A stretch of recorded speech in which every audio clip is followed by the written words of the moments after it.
तो मेरे कहने का मतलब सिर्फ एक है कि समय का ध्यान रखना चाहिए, समय के अनुसार ही चलना चाहिए।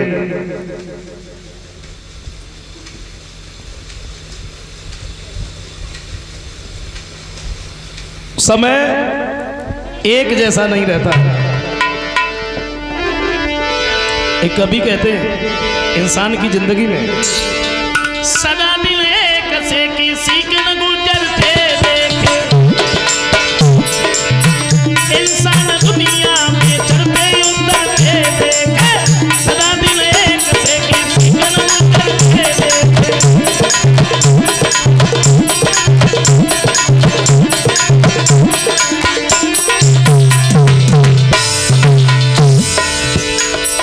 देखा होगा जिन लोगों ने किया था लाखों का लेना देना, लाखों का लेना देना, लाखों का लेना देना, जिन्हें यही नहीं मालूम था कि हमारे खजाने में कितनी दौलत है, बैंक में बैलेंस, गाड़ियां, बंगले,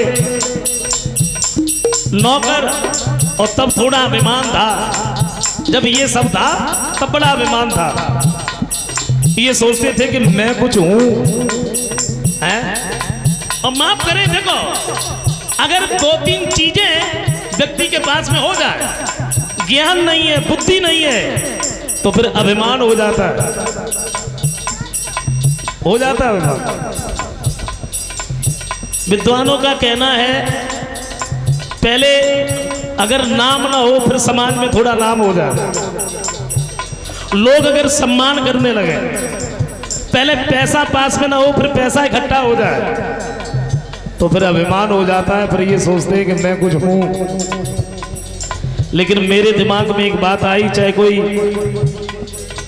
पहलवान सही, चाहे कोई ज्ञानवान सही, चाहे धनवान सही, और अगर किसी के जुबान पर एक शब्द आ गया मैं कुछ हूं, समझ लो वो कुछ है ही नहीं, उसके माने कुछ नहीं। चारों तरफ की बातें छोड़ो, हम लोग यहाँ पांडाल में बैठे हैं, यहीं की बात कर लो। सच बताना, हम और आप सब बैठे हैं, अगर हम लोग यहाँ बैठ करके ये कहें कि मैं कुछ हूं, तो हम हैं क्या?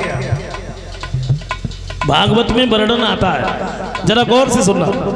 भागवत में वर्णन आता है कि भगवान के एक रोमे में करोड़ों ब्रह्मांड यूं ही लुढ़कते रहते, केवल एक रोमे में। तो पहली बात तो हम अपने ब्रह्मांड का पता नहीं लगा पाएंगे कि हमारा ब्रह्मांड है कौन सा। अगर हमने अपने ब्रह्मांड का पता लगा लिया तो हमारे ब्रह्मांड में 14 लोक हैं, 14, और 14 लोकों में मुख्य 3 लोक हैं। 3 लोकों में ये मृतलोक है, और मृतलोक में 7 द्वीप है। 7 द्वीपों में एक जम्बू द्वीप है, और एक जम्बू द्वीप में 9 वर्ष है, और 9 वर्ष में ये अपना भारतवर्ष है, और भारतवर्ष में ये उत्तर प्रदेश है। उत्तर प्रदेश में ये डिस्ट्रिक्ट एटा है, और डिस्ट्रिक्ट एटा में ये गांव ततरई है, और गांव ततरई में श्रीमान अनाज सिंह डीलर। हाँ, ये जो जगह है मंदिर है, और इसी जगह में पांडाल लगा है। पांडाल के नीचे हम लोग बैठे। अब सच बताना, अगर हम लोग यहाँ बैठ करके ये कहें कि मैं कुछ हूं, तो क्या हमारा कहीं पता लगेगा कि हम कहाँ हैं, कैसे हैं, किस हाल में? अरे तो फिर काहे का अभिमान समझ में नहीं आता।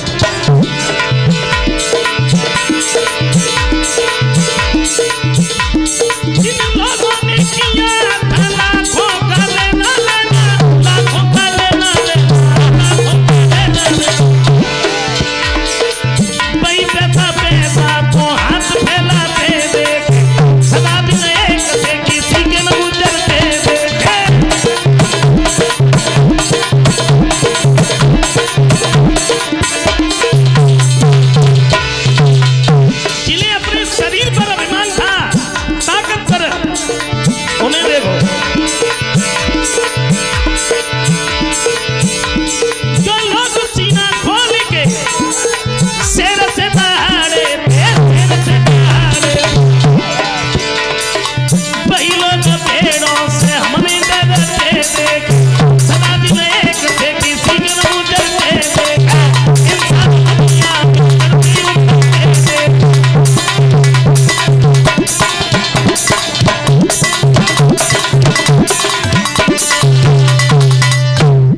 महाराज हरिश्चंद्र काशी की गलियां साफ करके आए हैं। और एक बात सोचिए, आज हमें 4 दिन हो गए, चलो आज तो भोजन मिले ही, शाकाहारी ले लो, गाय कोई ले लो आप, गाय भूखों मर जाएगी, कभी मांस नहीं खाएगी क्योंकि वो शाकाहारी है। शेर भूखों मर जाएगा, कभी घास नहीं खाएगा, और गाय भूखों मर जाएगी, कभी मांस नहीं खाएगी। और बारे आदमी मांस भी खा जाए, घास भी खा जाए, पेट का पेट तो कब्रिस्तान बन गया। महाराज हरिश्चंद्र ने दूसरा दिन हुआ, उतना ही काम फिर से किया। मैं तो उन्हें भोजन दिया तो विश्वामित्र जी कोड़ी का रूप धारण करके रोने लगे। कहने का मतलब मेरा यह है, 1-2 दिन नहीं बल्कि 26 दिन हो गए हरिश्चंद्र के पेट में अन्न का दाना नहीं जाने दिया। शरीर सूख करके कांटा हो गया, एक जगह पर बैठ जाते तो उठने की हिम्मत नहीं होती है। मैं तो नजदीक आ गया और जवाब दिया, हरिश्चंद्र जी महाराज, भूल कर दी मैंने, कर दी भूल मैंने, मैं तुम्हें खरीद करके ले आया। अगर मैं पहले जानता तुम इतने बड़े हरामी हो, मैं तुम्हें नहीं खरीदता। कहिए महाराज, अभी मुझे क्या करना? बोलिए, घड़ा उठाओ, जल लेके आओ।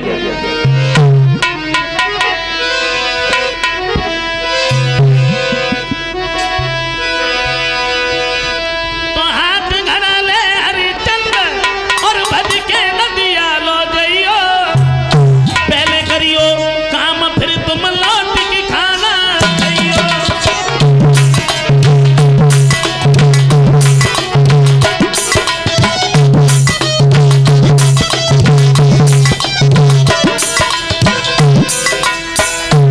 बोलिए, घड़ा लेके जाओ, इसमें जल लेके आना, और जब तुम जल लाओगे उसके बाद में तुम्हें भोजन दिया जाएगा। चले, धीरे धीरे जगमगा तू भोजन नदिया लो आयो, धीरे धीरे जगमगा तू भोजन नदिया लो आयो। भरी लो घड़ा पर उठो नाइयो न सबरो जोत लगायो।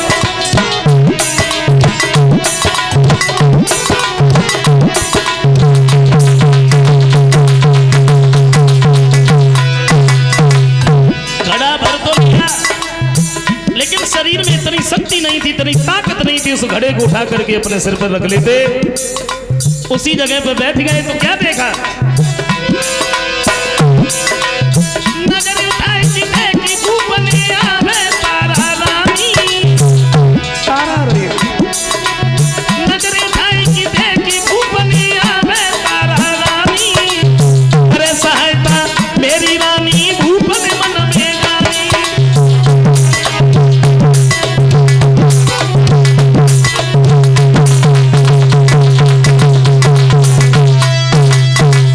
महाराज हरिश्चंद्र ने देखा सामने से तारा आ रही है, और तारा को देख करके हरिश्चंद्र के दिल में तसल्ली बंधी। सोचा ये मेरी रानी है, एक दिन मेरे साथ में बिक गई तो आज मेरा घड़ा भी उठवा देगी।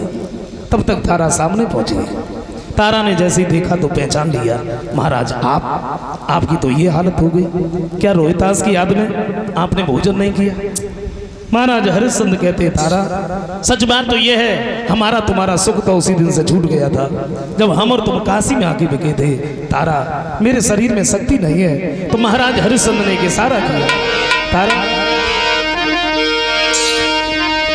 ओ रानी उठवाई दे, ओ प्यारी उठवाई दे गगरिया मेरी जल की भरी।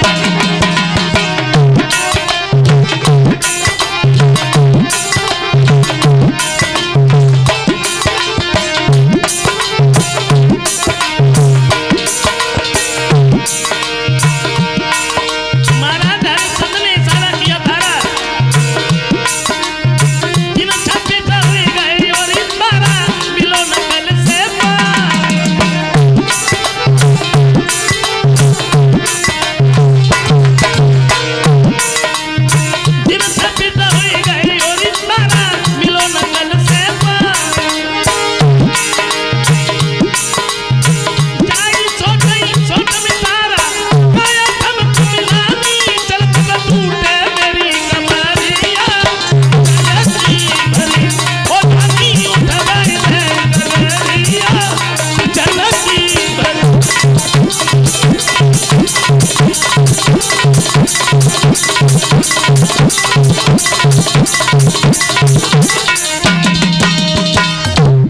तुम मेरा घड़ा उठवा दो।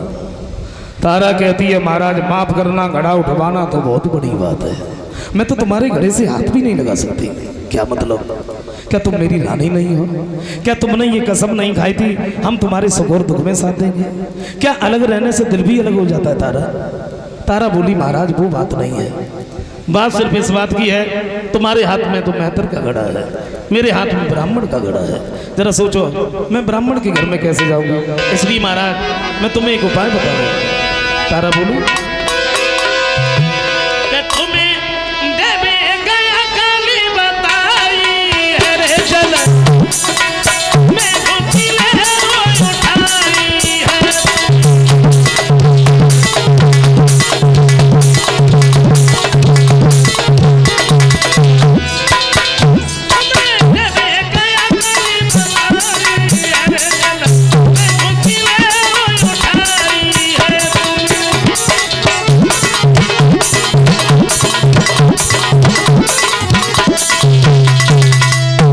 जवाब दिया है महाराज आप जब जल के अंदर घुसोगे तो ताकत कुछ कम लगेगी, घड़ा उठा लेना, चले जाना। तारा ने इतने शब्द कहे, तारा ने अपना घड़ा उठाया अपने सिर पे रखा, वो तो वहां से चली गई। महाराज हरिश्चंद्र बैठी की बैठी रह गए। एक बात सोची क्या ये वही रानी है जो एक दिन मेरे साथ में बिक गई और आज इसने मेरा घड़ा नहीं उठवाया? शायद पहले इसका कोई स्वार्थ था हमसे, शायद पहले इसका कोई मतलब था हमसे, अब कोई मतलब तो रहा नहीं, इसलिए इसने मेरा घड़ा नहीं उठवाया। थोड़ी देर बैठ करके सोचते रहे, जैसे तैसे महाराज हरिश्चंद्र ने तो घड़ा उठा तो लिया, शरीर में इतनी शक्ति नहीं थी, ताकत नहीं थी उस घड़े को घर तक ले जाते। ठोकर लगी, घड़ा जमीन पर गिर पड़ा, टूट गया। रीते हाथों महाराज हरिश्चंद्र मेहतर के नजदीक पहुंचे। मेहतर ने पूछ लिया हरिश्चंद्र जी महाराज घड़ा कहाँ है? माफ करना महाराज वो घड़ा तो टूट गया। टूट गया? मैंने बहुत बड़ी भूल कर दी जो हम तुम्हें खरीद करके ले आए। अगर मैं पहले जानता तुम इतने बड़े हरामी हो मैं तुम्हें नहीं खरीदता। सारे दिन भोजन में लगे रहते हो, आज तो तुमने घड़ा भी तोड़ दिया, अब ये काम तुमसे नहीं होंगे। मेरी लाठी उठाओ, मरघट पर जाओ, कफन उतारो, और एक बात का ध्यान रखना बिना टका के कोई भी मुर्दा न जले, समझे?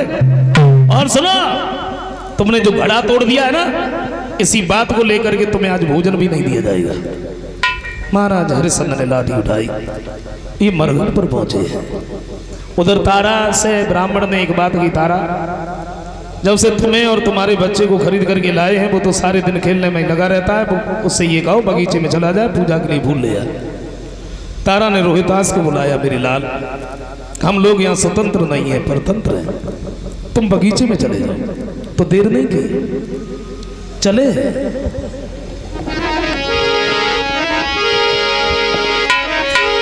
तो बात की बातन में न डलिया हाथन में कुमार चलो रोहितास।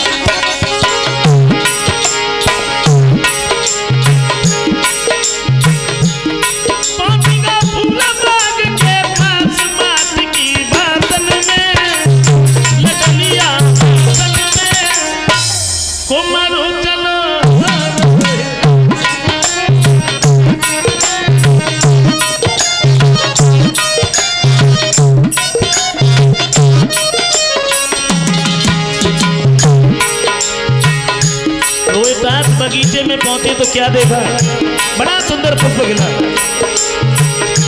फूल एक खिला हुआ तब सियर छिपा हुआ, फूल एक खिला हुआ तब सियर छिपा हुआ, लागी है मन में बात।